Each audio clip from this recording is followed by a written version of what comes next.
Hi, my name is Arjik Marisimanto. I am to report about summary findings. So what is summary findings? Summary findings is the process of consenting research result, observing or analyze into their essential points to provide a clear understanding of the overall outcome. So, for example, student sleep deprivation among SNH students showed that those who sleep less than 5 hours a night scored 20 lower on exam and report higher stress in level. So, summary findings: sleep deprivation negatively affect both academic performance and mental well-being of senior high student. So, ari na po ta sa presenting findings narratively. So, presenting findings narratively means explaining research result in sentence or short story form, not just a number or tables. So, most students admitted that they are often sleep at night, which affect their energy and focus during the class. So, ari na po ta sa kuan sa presenting findings visually or graphically. So, ang kanina naa ni tulo ka buo. So, it means chart, graphs, table, or diagram.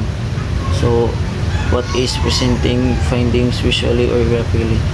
Means showing a result using chart, graphs, tables, or diagram to make data easier to see and understand.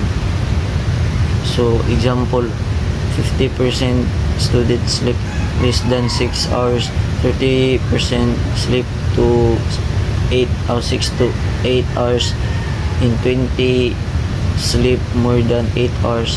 You can show it in the pie chart with 3 slices showing the percentage.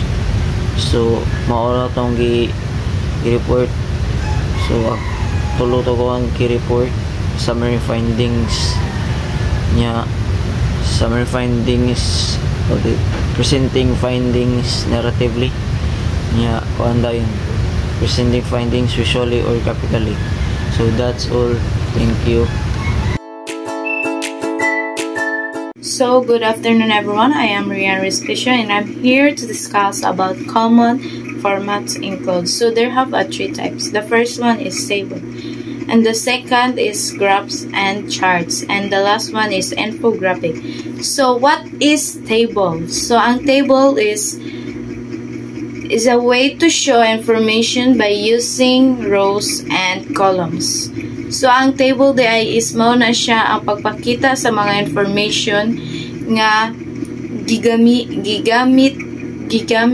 ang rows and columns. Like, for example, tada! So, the second one there is graphs or charts. So, what is graphs or charts? So, ang graphs or charts there is mao na siya ang pagpakita sa numbers or data sa picture para dali ra siya masabtan. Pinakadali masabtan. So, the third one is infographic. So, what is infographic? Ang infographic day is mao na siya ang pag-combine sa picture charts o sa text. Kaya dali ra siya ma-explain niya klaro sad. So, na siya example. Tada!